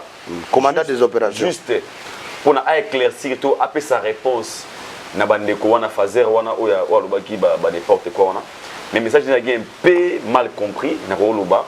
Na ba page ba 4K partir le bina ko finga mama ya faire tandis que abaki mena ko sala ya ngote pour na respect nanga parce que mal compris mauvaise campagne salamaki ba ba fingi mama et comme ba sali 1000 émissions et tout comme on ba ndeko na biso o ba bunda rapeka na cause ya vérité des mères na belle na sœur na biso moko wana ba sali émission pour condamner je peux dire ba acte ya Alexis Weti sans pour autant mettre la contexte ya émission. Mais ne ba kende la ki yango tout le monde ba warrior dirait ba na ko ba n'était ba ba des parties mais ba warrior dirait et comme des camps d'autres warriors baza contre et l'émission à des mères ba sala ki msu bazali pour l'émission à Alexis et comme moi milinga wa na fongoli vérité aux ana sinantoile tout le monde like mo sala ma gilobi ba warrior bazo beta bazo benga ba osilika msu ba botika Alex bino bo bunda entre minoté yemo chef d'état-major milinga ne ko tana kata terrain na oza chef d'état-major na olinga lelo ozala le seul et l'unique moutako sili ce dossier oyo qui ce qui se passe entre Alexis Weti et bandeko na biso ba des mères na ba tonto Bev na Kenny Pia na peut tout le monde ça les vidéos pour tirer aussi des mères par rapport à propos des mères le baki déranger pe Kenny Pia na pote ça comme on a kabi il paraît fallu à à bloquer blur moi bongo yo tagi chef d'état-major oloba nini na dossier ozoleka entre Alexis Weti qui est mal compris chez ses collègues chez concert des maires et puis son confrère Bev oba nini pona makambo nyonso. Bon, zooming non parce que mais on charge de revoir dossier vraiment na biso eza oyinda le warrior.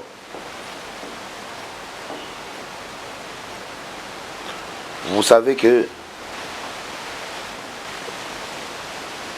le mot warrior qui signifie un guerrier. Un guerrier qui signifie un courageux, qui signifie un battant et non bâtard. J'ai bien dit. Nous, warriors, on est des battants. On est des courageux. On est des guerriers.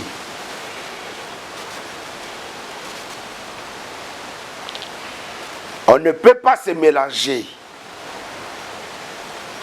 avec des bâtards. Ok. Vous savez pourquoi?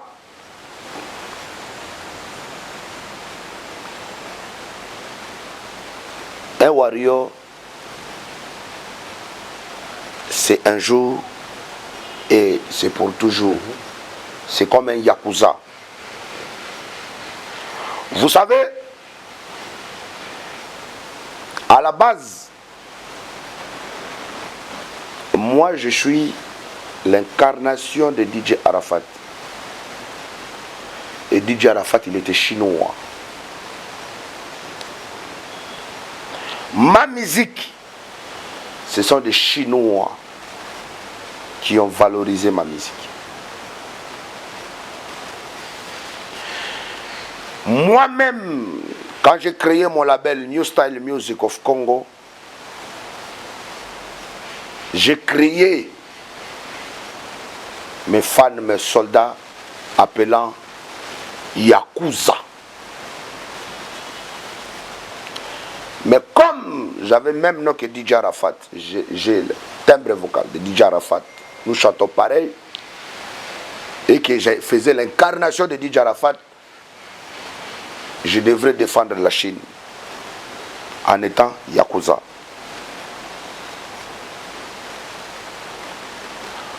En même temps, en étant le fils de Aigle Suprême d'Ari Papa,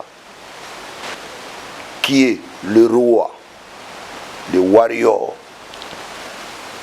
Ça veut dire que c'est comme si dans mes veines, il y a le sang des warriors, des Chinois et des Yakuza. Ça fait que je suis 3 fois plus fort. Je dois réfléchir 3 fois quand j'attends, les ont dit, quand je vois les racontants raconter, je dois réfléchir 3 fois. Je ne peux pas réfléchir seulement en tant que warrior. Et je ne peux pas réfléchir seulement en tant que Chinois, ni en tant que Yakuza. Je dois réfléchir en gros. Vous voyez, non? Sauf que, aujourd'hui, quand je vous regarde, vous et moi, Yakuza, pour le moment, est en pause. Le Chinois, la Chine populaire, est en pause. Parce que chez les Yakuza, il n'y a pas de drap. Il n'y a pas l'homme pour moi. Chez les Chinois, il n'y a pas l'homme pour moi de jour jusqu'à demain. Car le seul à qui c'était l'homme, c'est DJ Arafat, Daichi Kanpe à son âme. Aujourd'hui, il n'y a pas D. Chez le reste, les Koro et Koro. Alors, la Chine est en pause, les Yakuza. En pause, je suis warrior. 3 fois. Maintenant, j'aimerais bien, vous et moi, ma famille, parce que je n'ai pas d'autres familles actuellement. Tout le monde nous a abandonnés. Moi, personnellement, tout le monde m'a abandonné. Depuis que je soutiens que Fally Poupa, Je suis combattu spirituellement, moralement, physiquement, financièrement, dans tout. Musicalement, tout ce que je fais. Je suis combattu. Seulement parce que je soutiens Daddy, Papa, Fally Ipupa. Mais, moi-même, quand je lève mes lunettes, mes glaces Versace comme ça, là, qui coûtent dans les 1000 et quelques, quand je regarde ces gens-là, mis son ami, comme dit mon frère, mon jeune frère Robinho,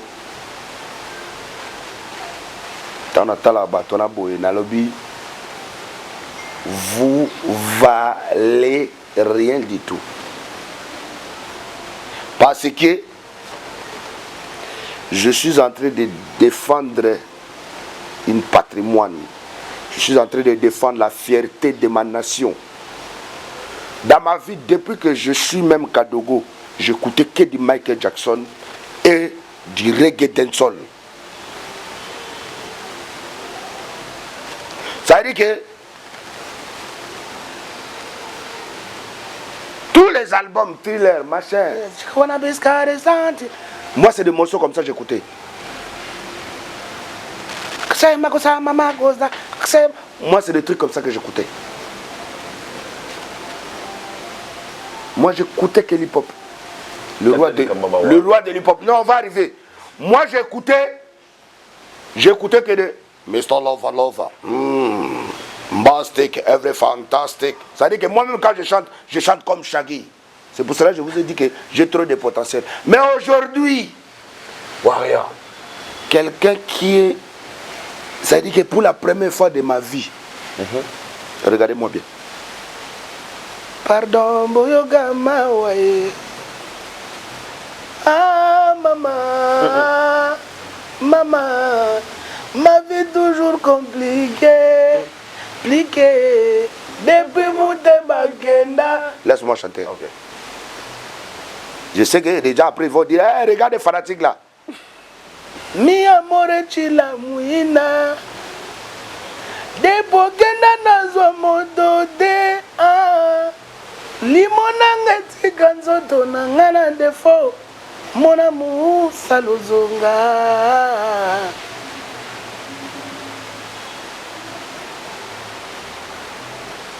Binizanga gauche à droite, up, sana, mama, up, to the left, to the right, up, sana, tushuke tupande.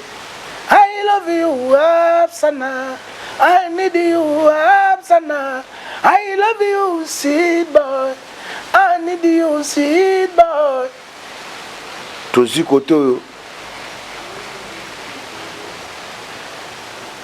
Sulega uka. Olivier Ndombasi, Pichou Ndombasi, Naluta, Fegani la merveille, et Jiki Tenge, Passé la chou, Junior Mobilou, Papa Sata, Djenaba Djena Saïdoussi, Goldile Valois, Cyprien Anzolo, Gino Itema, self-made.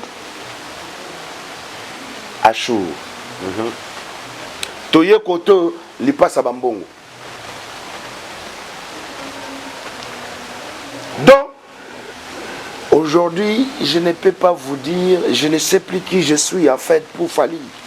Je ne sais plus si je suis son petit, son fils, son fan, son... Je suis perdu. Moi-même, quand vous me voyez comme ça, mes amis, pardonnez-moi, je suis perdu dedans.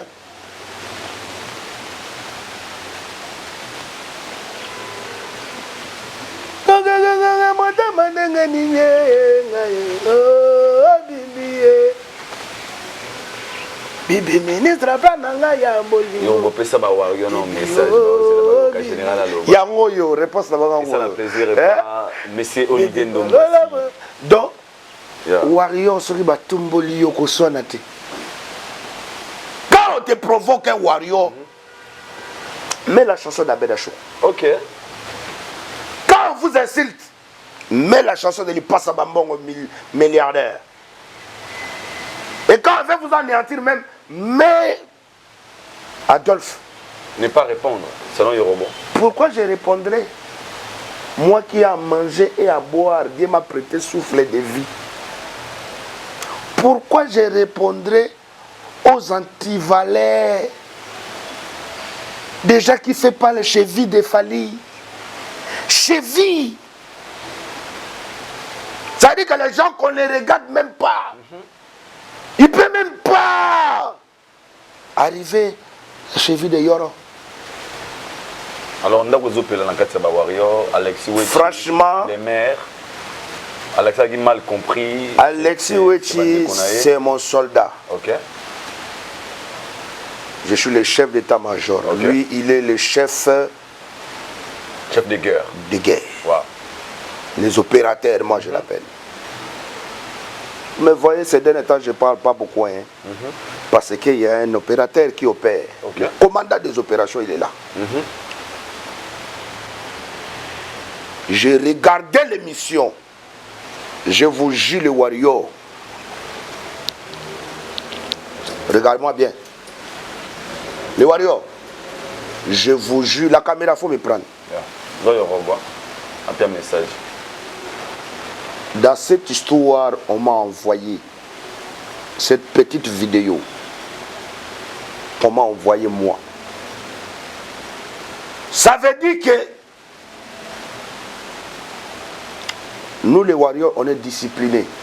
Nous les Warriors, on est soudés, unis, respect, travail, détermination. Dans cette vidéo que Alexis, j'ai mis ma main à couper. Je demanderai à tous les Congolais d'aller visionner cette vidéo encore une fois de cette émission-là de début à la fin. Et pour regarder. Parce que quoi? Si Alexis Wechi avait dit, c'est mal la partie qu'on a coupée. Monter aussi. Avant que vous venez juger Alexis, moi j'allais partir chez lui, j'allais lui botter derrière. Et puis j'allais faire une vidéo où je vous dis, il est sous fonction. Moi seul, sans même que Aigle dise un mot. Je répète, ce qui vidéo on a maintenant lingala, ce qui vidéo oyo batu bazo oyo batu basali po au moniteur na ebisa ki bino que batu oyo bazo kotisa zizani comme si baza ba warrior te baza batu ya ba l'autre là bino mo yibi ba l'autre là ba ka ebele ba sangani bomoko ba mi kotisi na po ya ba warrior bozo mona te que vous êtes infiltrés ba koti na po ya ba warrior bazo bimande te que ba warrior baza me contact et puis vidéo moko boy fondé oyo bakati kaka parti oyo azo pesa exemple eza exemple même qui était bien dit. Je regardais Alexis Wechi Nathalie vidéo mobimba aloba ki boye lelo oyo na total la vidéo un individu azo finga ba parents ya Fali tata na mama ya Fali oyo bakufa lelo baza tana tombote oyo a respecté ba morte oyo a respecté banzamba se oyo bapesa vie na aigle suprême na biso mutu abongo a respecté yete Alexis Wechi asali kaka allusion na kotala mutu abongo tango ozo s'attaquer na Fali bongo sévèrement massivement directement ce qui biso tozaki ba impoli to ba inconscient tonga to sani tolonga ki tozo pe audace ya konde ko kende ko finga mama affaire parce que ce qui yendeti a fini mama affaire faire okene wapi donc ça veut dire que aloba ki bongo na sens ya koloba ke la façon donc on insulte notre Fali Poupa, la façon donc on traite notre roi, le king, si nous on était mal appris, si nous on était des bâtards, comme ces gens-là, qu'est-ce qu'on allait faire? On allait partir aussi insulter la maman de Ferré. Mais sauf que nous on n'est pas comme ça, nous on est très bien éduqués, et puis il a continué son chemin. Comment vous pourrez être méchant a coupé que la partie où il dit si j'ai insulté la maman de Ferré, et puis il va dire quoi? Vous coupez juste ça, et vous allez matraquer ça sur les réseaux pour dire regardez, quelqu'un qui incarne l'image de Fally Poupa. Le message il peut lancer. Quand vous faites ça, c'est la méchanceté. Cette histoire, c'est pareillement ce qui est arrivé. Au mon histoire, il y a Alexis Wechi, ils ont la même histoire Bassali, Maître Gims. Ok.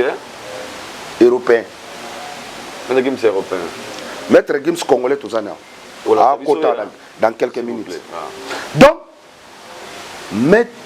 histoire Bassali, Maître Gims, où il y a moi, papa Nangaï, ce qui est biso na évité.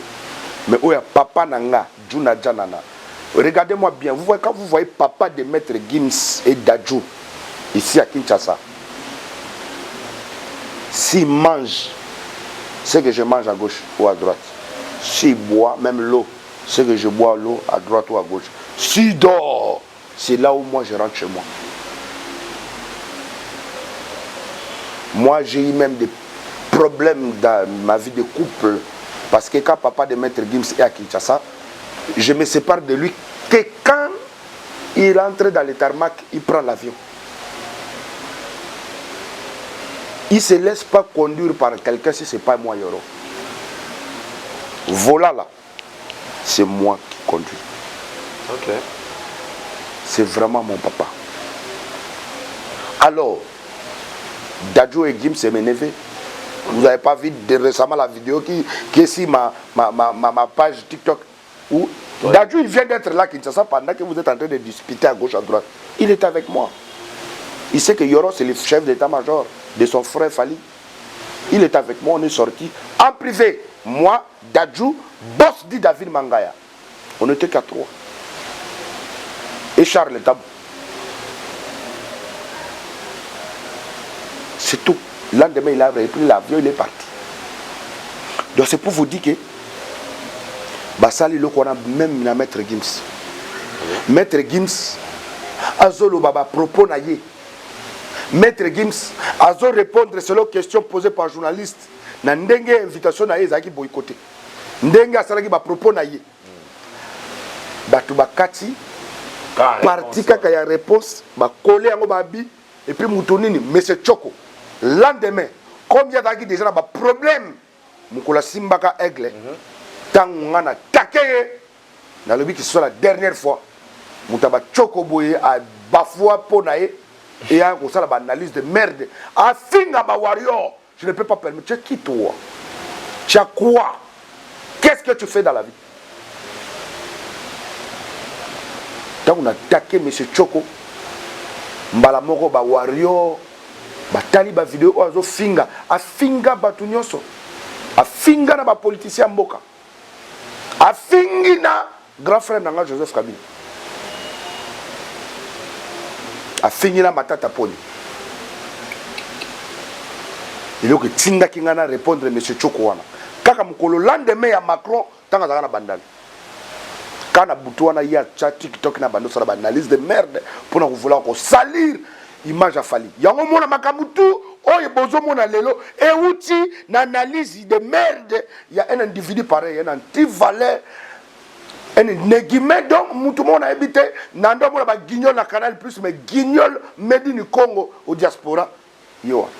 C'est bon, yo reçoit. Alors à Sala et loka bongo et Kenda Mbalamoko et Kotsa batuna ba confusion. Et puis à ce titre naïe, enfin Maître Gims a répondu à Fally. Donc même chose Bassali ba monter na nenga poto kuna ba kati bazui question posée na ba vie de couple ya ba tata na ba maman na ba guerre ya ba bana na nenga vivre ya famille. Oh ba on Maître Gims selon ye ce que comme là qui yé Maître Gims. Mais ba kati réponse kaka balobi tala nenga répondre lisolo ya Fally na bana na. Donc c'est méchant.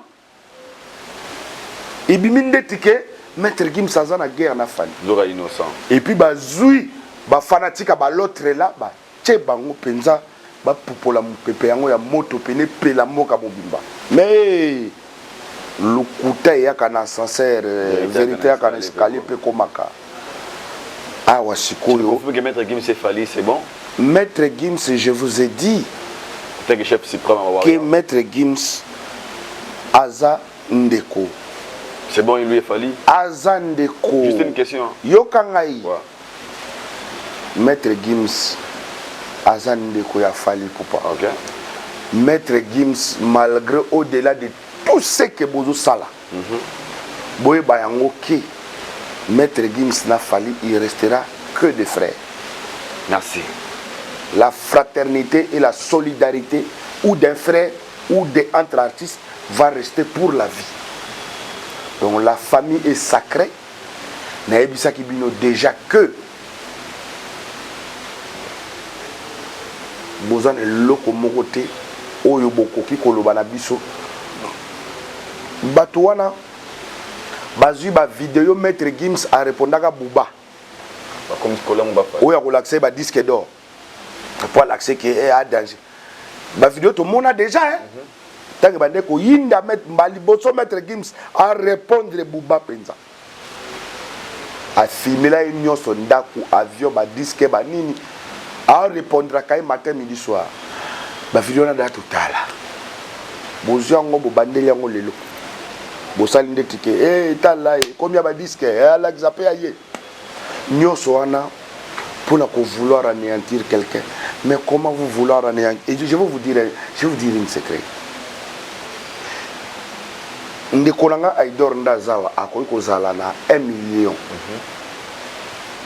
Nga nazana 700 millions. Nga na yeba benga biso bana. Un millionnaire. Merci. Donc, c'est pour dire que je reçois. Nga na dibana. Yaza na mwana ka moko. Ba benga biso ba para. Bana bana.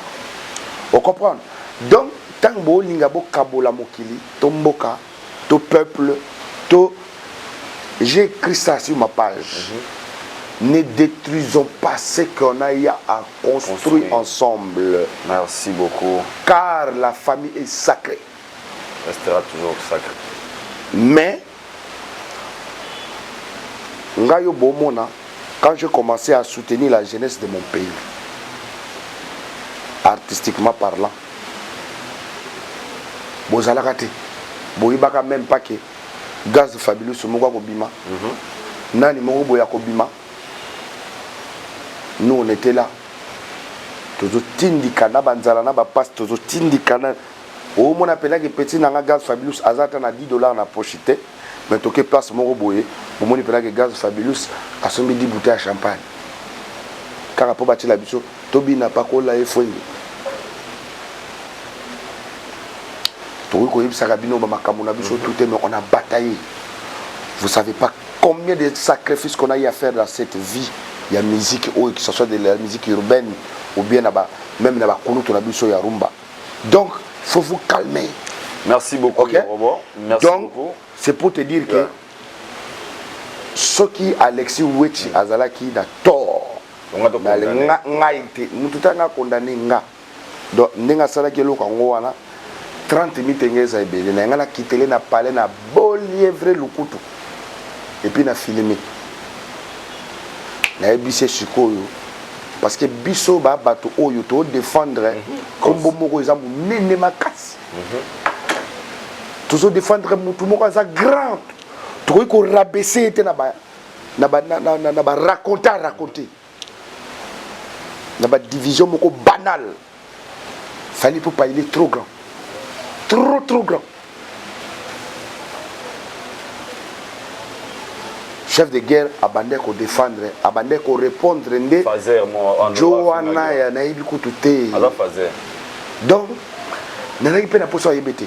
Ce qui nga mona répondre na tala ki te koto donc, ça dit que les a koto niveau. Mais en passant vite fait, chef de guerre a pris cet exemple, mais bah 4 exemples, bah commissaire il s'est adressé massivement. Il y a artiste Moramboka. Vous comprenez? Donc, c'est des choses. Donc, mais tu diras quoi alors à Demer et Ndekwana Batara Moba, nous sommes la famille, Demer Nyami, Bev officiel. Par contre, nga na koloba na bango na koloba na bato wana nyonso bali babimisa Alexis Weti ndeti un enfant maudit ou un enfant mal appris o bali babimisa Alexis Weti bongo boza ba collègue entre bino Alexis Weti aza chanteur te lokolanga aza collègue na bino entre bino ba collègue tant les kamboza solo bolo baka bo solo pourquoi ko luka kaka ko kata bo vandela ngo bo mi pe sa buzz moko obo ebike eke na ngo pe musikate on comprend fallait bangonde ko so même sous public to opinion générale et ko za peut-être na ignorance mais bino ko tonde boya bo bité ezaki bongote ezaki a répondre ki maloba oyo bongonde fo bokende la c'est important. Alors, Aïdor, Naïbisio qui le boss des boss, le tenant du titre, le millionnaire à Renro. Dungu Zidane. Dungu Zidane. Bon, Olivier Ndombassi quand même. Dungu Zidane. Olivier Ndombassi, salutations à lui. Dungu Zidane. Dungu Zidane. Attendez combien de fois? 3 fois. Naïb Sibino qui est le bel homme Dungu Zidane, patron sans ventre. Dungu Zidane. Le tenant du titre. Le Némi de la galère. En direct de Brazzaville. Ayaki a un petit concert, il y a showbiz. Pa. Azongi nai. Alobi nanga yokobo comme yoko yaka. Le 20. Pour la campagne le 27. Kadoni no memeli ngai. Apprécier le maître Gims congolais. Merci beaucoup. Incarnation maître Gims. Si le maître Gims congolais. Les cas na simaya ka na 4 na biso comme ça. Pour ba warrior omoni biso. Omoni Olivier Ndombassi. Omoni biso ba warrior. Salutation spéciale à vous. Biso ba warrior ezan eloko moko fo bato ba yebaka. Toza complet. Omoni fali popa ana ba petit oyo soko yepena na ndenge ya en réalité osoki yoro osona ye ya alobana mingi te yo surtout ne osuna na abandi na ndaba voka alors o ezapona nous na sepelisa il passe à bambongo le milliardaire en direct de Djobu na sepelisa le président des présidents charismatique depuis le temps au temps du monde mondial Dungu Zidane yokananu boyokananu donc ça veut dire que ndena abona okanga misu na okanga misu asengi pena bandeko ba na kati kuna ba olanda biso bokanga na misu boyokananu oyo eza studio te oyo eza intereste autotunité. Ça veut dire que effet morona nous te ya studio kotia. Donc boyo kananu po bomona ke moi attaquer dénicheur de talent parce que bato ba ka ke yorobo aza artiste mais bobo sana ke nazana ba artiste ya la belle na ngai nazana bana nanga oyo mwana ya yoro aye sikoyo a honorer ba warrior ne so pas a warrior aye a honorer et puis a honorer maître Gims na fali en même temps parce que tu bo moné boy bozo mona yé comme on a sensei Gims congolais oyo azo défendre azo ça la incarnation maître Gims et puis ça la incarnation Fali azo ça la incarnation Badadju azo ça la incarnation Bataille azo ça la incarnation Basingila pour découvrir rango sikoyo défi oyo na musique urbaine etikala ko sala matin na musique urbaine ni biso tout ya kisasa artiste aboyazana nte boyo kanano yeso na bikaka. Comment tu t'appelles? Abadi na premier acapella maître Gims. Il y a Rousse Kafkas. Comment tu t'appelles? C'était un phénomène. Elle n'était pas humaine. Les gens des Funky-Chants, le plus grand de l'accord, un gentleman. Une beauté sans pareil. Tout le monde est son appareil sans savoir qu'elle le mène en bateau. Hypnotisée, on pouvait tout donner. Elle n'avait qu'à demander au puissant démarrer. On cherchait à l'impressionner, à devenir son préféré sans savoir qu'elle le mène en bateau. Mais quand je la vois danser les soirs. J'aimerais devenir la chaise sur laquelle elle s'assoit. Pour moi que ça n'a, à moi que rien. Justine et Pierre, c'est son chemin. Il y a la popo. Non, continue. Photo. Elle répond à ton nom de Bella. Les gens du coin ne voulaient pas lâcher là. Elle faisait trembler tous les villages. Les gens me disaient, mais fais-toi cette fille-là. Elle répondait ton nom de Bella. Les gens du coin ne voulaient pas lâcher là. Elle faisait trembler tous les villages. Les gens me disaient, mais fais-toi cette fille-là. Donc, continue le mot. Après, deuxième couplet. C'était ton phénomène qui aimantait nos rêves. Cette femme était nommée Bella la peau dorée. Les femmes la haïssaient, toute la jalousie, mais les hommes ne pouvaient qu'elle aimer. Elle n'était pas d'ici, ni facile ni difficile, sinon d'une magnifique. À ce paquet d'ici, qui devait mettre en dessus, trembler comme des feuilles, elle te caressait sans même te toucher. C'est des embottes. Bon, oh, les embottes, il y a Papa Raoul Ominga. Comment tu t'appelles? Elle a failli faire ployer les genoux du King. Trick de fou, elle est bonne même dans un joking. Oh. Je vois la noter, je m'y connais, je suis un geek. Ah bon? Elle aime sécher mes chèques, elle préfère quand je kick. Warano. J'ai un côté mauvais garçon cultivé, limite un tolo. Donne-moi ta main, tu connais ta petite ventre gotelo. Je suis l'homme que tu attendais, jette la main où j'ai dit sonne. Tiens ma carte bleue, code 69. C'est là. Ça va? Oui, ça va. C'est un mot qui continue sur le rasuka. Olivier Ndombasi. Continue. Si ça, on tire la souka. Je me mettrai JDA pour éviter ça m'entamboule. Je sais bien que c'est l'attente certainement de Blackiniero. Vous avez un problème. Bon, si vous avez un lobby qui est tout ce qu'on a nous. Ah, on a tangi ben kana. Tikana mwana, tikana mwana. So tobi to tikana no pena côté wana nana ya ki games. Tobi sikoyo. O meka osala biso ndeti. Aigle na tai. Ndenge aigle na tai ki ba beta dio wana. Ouais. Oui, bien. Ouais, il faut bon, on t'a la rate. Est-ce qu'il faut pas moi le venir fali na taille poto tout ça la compile la wana nyoso total à niveau potentiel il y a musique innée aux ils en a quatre nzoto na. Ouais, il passe à bon le boss. Arabi c'est pour vous. Le boss. T'as pas choisi les meilleurs des hommes, oui c'est vrai que j'ai peine à te combler. Ah bon? Je me bats pour faire la meilleure des sommes, mais ma femme, elle veut juste me voir entrer. Ça, c'est vrai. Le monde veut me voir chanter. Si je pouvais, je ne chanterais que pour toi. Ouais. Ce soir, j'ai pas y aller, ou pas sans toi. T'as fait de moi un homme, t'as fait de moi un homme. Tes douleurs sont le mien, non. Déclare-moi et je donne, bébé. J'ai ton amour dans le veine, dans le veine. Willy Okango. Dodo, elle vient. Oui, mon bébé, suis-moi, nana. Dodo, elle vient. Ne demande pas, suis-moi, nana. Le boss Jeff beaucoup. Oh my God. T'es fort, tu. Mi balignon santé bazali, neti babi sur ton monnaie là-bas, mon mis tout le temps.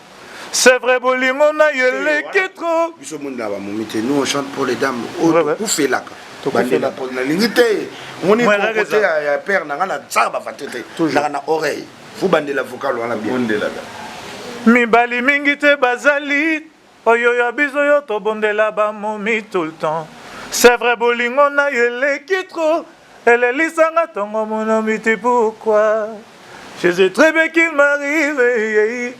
Nanalela trop bajoyo nalinga yo banakala bolingo no. T'as fait de moi un homme, t'as fait de moi un homme. Non, en fait, faut qu'on explique bah toi ma taille. Et ça oui, non, mais facile c'est pas facile. Ah. C'est là non. Donc il me ça zone moi fali non ko gato ko ba c'est là. Obini. Ko yemba taille non yemba. Ko yemba games. Non yemba. Beaucoup yemba fali. Papa, niveau Moussousou. Oh, alors après nous il y a solo apparemment. Donc, si on comprend bien vos artistes et comme un peu de difficulté Moussousou au moins na monaka artiste moko boye azaka trop fanatique à mettre Gims hein. Man. Asala ko tunanze mango oh Brenda Fabregas. Hein? sikoyo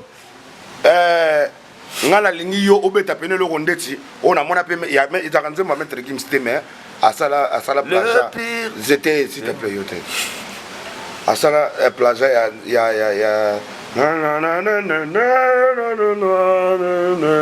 belle Notre-Dame de Paris. au c'est le bon pour wana pene à souka l'opéra na principe opéra et mon Coco di Lasso opéra opérationnel Nicolas Bengue banquier Coco di Lasso n'a fait gagner la merveille et Jiki Tengue et ça la banque a bien fait la en ce moment n'a pas investisseur blanc na katarutana na minito Belle, c'est un mot qu'on dirait inventé pour elle.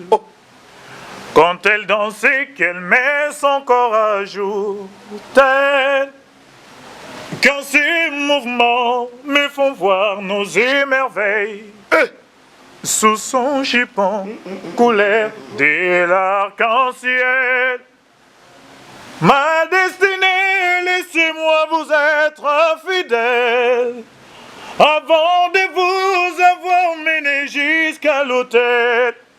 Quel il en me qui détournerait son regard d'elle. Sous peine d'être chaud, je me mets en statut de sel. On est musée le charismatique de musique dans le monde cadeau je na braza Yoroswag. musique Yoroswag.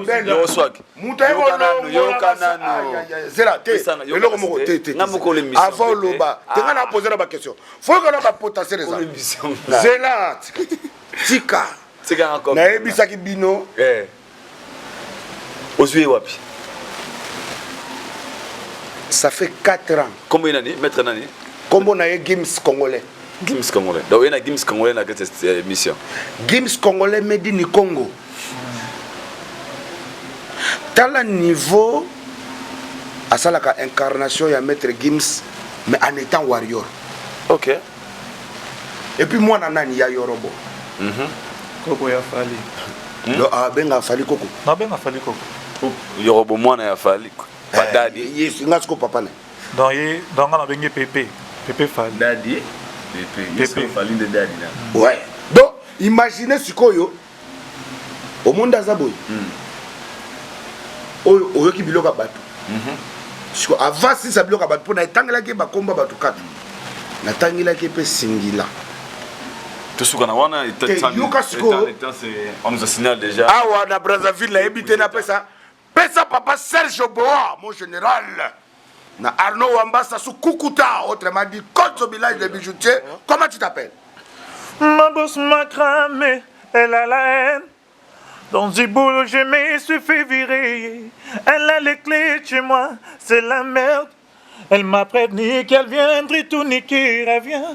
Elle a me mis chez mon ex pour la menacer, pour lui dire de me laisser. Elle a cramé ma voiture. Elle m'a dit que ça faisait que commencer. Pendant que moi je m'amusais, sincèrement elle s'impliquait. Je n'ai pas vu les mal que je faisais. Et j'ai vraiment déconné. Je ne peux plus me racheter. Elle ne veut plus me parler. Si seulement vous les entendez, sache que je suis désolé. Du passe à Bambong, on a Jobo le boss. Merci beaucoup, monsieur Olivier Ndombassi. Citation spéciale à vous. Monsieur Olivier Ndombassi, l'homme avec un grand cœur et un bon cœur. Toi-même, sur la émission. Dédié, je voulais dédier, ça j'ai dédié ça à la République du Congo-Brazzaville, à ma maman Claudia Sassou Ikia, honorable, là où repose le cœur de PDG Willy Etoka, à Ninel Okemba, et puis à tous les Brazzavillois, dont ma maman Claudia Sassou, honorable Ikia, le cœur de PDG Willy Etoka, Ninel Okemba, toute la famille, papa Ochombe, maman Antoinette, toute la famille, Denis Christelle Mwanandea. Ça, la chanson que vous allez écouter, l'extrait de notre featuring, on a dédié ces morceaux à celui qu'on appelle Serge Pereira. Rapidement. Et puis on va faire aussi l'extrait de Kouka César, millionnaire. Mais commençons par Serge Pereira et Cindy Descalisi. Non, attendez. Non, faut que tu prends même 5 minutes. On va faire 30 secondes, et puis tu vas faire. Écoutez seulement. Tu les genres des femmes qui rendent dingue. Ce que je remarqué chez toi, c'est insupportable. Vivre avec toi, ce n'est pas faire un choix. Toi et moi, on ira tourner de l'avant. Et je te trahirai jamais dans ma vie, bébé, franchement. Je vais t'aimer pour les meilleurs, ouais, et pour les pires. Tu seras là, c'est la me comprends quand j'essaierai mal. Même tu vas me faire du mal, je te dirai jamais bye. T'as des qualités, qualités, qualités. Je t'ai validé. On valide, on valide. Oh, oh, oh. Cindy Descalisi, Cindy Pereira, Cindy Descalisi, Nalingio. Cindy Descalisi, Cindy Pereira, Cindy Descalisi, Nalingio. Yeah. À cause de Manana, que tout le monde crache, d'après de Plemofara, mère de Dapota, ainsi fait déclare, un peu d'espérance, on attendait la beauté, l'amour reste pour eux, l'amour reste pour eux. Je crois en ta personne, un peu de patience, que tout le monde écrit, en guéri, belle d'abel, comme une grosse abeille, avec leur cobeille, et puis cloté, ça fait du gay, télé à la chocolat, je suis pas très patiente, j'aime ta tendresse, j'adore tes caresses, jusqu'à la moindre, ça soulève tous mes poils. Claudia, depuis que tu m'as embrassé, n'a commis fana. L'amour de ma vie, tu connais bien mon maman bana. Poussana mon kaya, yakato solo la na lingala. Je vais être ton homme, ozo mérite libala, bébé. Bébé Claudia, Claudia nanga, Claudia yakolambelanga tabilo longa na liara. Et ma chérie, Claudia Sassou, yakozirira na Dovina rumbe. Claudia Masali bala wili etoka Claudio zo mérite libala. Oui bike toi na ba plan. Félicitations. Félicitations frérot. J'aimerais prochainement nous allons inviter dans 100 euros. Bon. Ah, c'est mieux vraiment. Non, Oye manayo kaka yo jouango. Oye mieux le nous vous disons déjà merci à vous du robot. Le time is money. Sokolinga mona berluchi okomona. Nous vous disons déjà bye bye. Atika mawra micro. Bye bye à vous. Merci aujourd'hui fit derrière la caméra. Baba to balinganga bo s'abonner à Massimana Aïda Meda TV et je vous dis déjà bye. Merci. Sokolinga mona berluchi okomona ngo César Kuka papa oleki bango oh César Kuka César Kuka César Kuka César Kuka César Kuka César Kuka César Kuka César Kuka. Après la pluie vient du beau temps. C'est bon, c'est bon.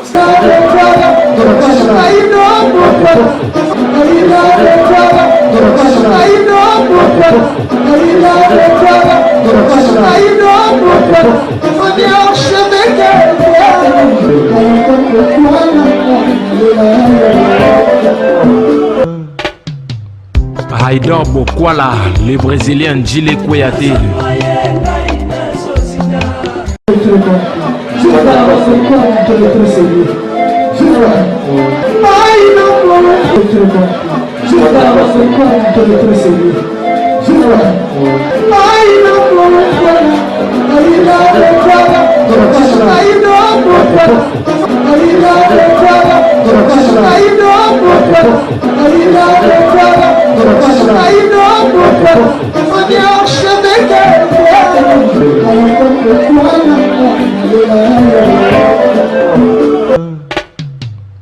Haïdar Bokwala, le Brésilien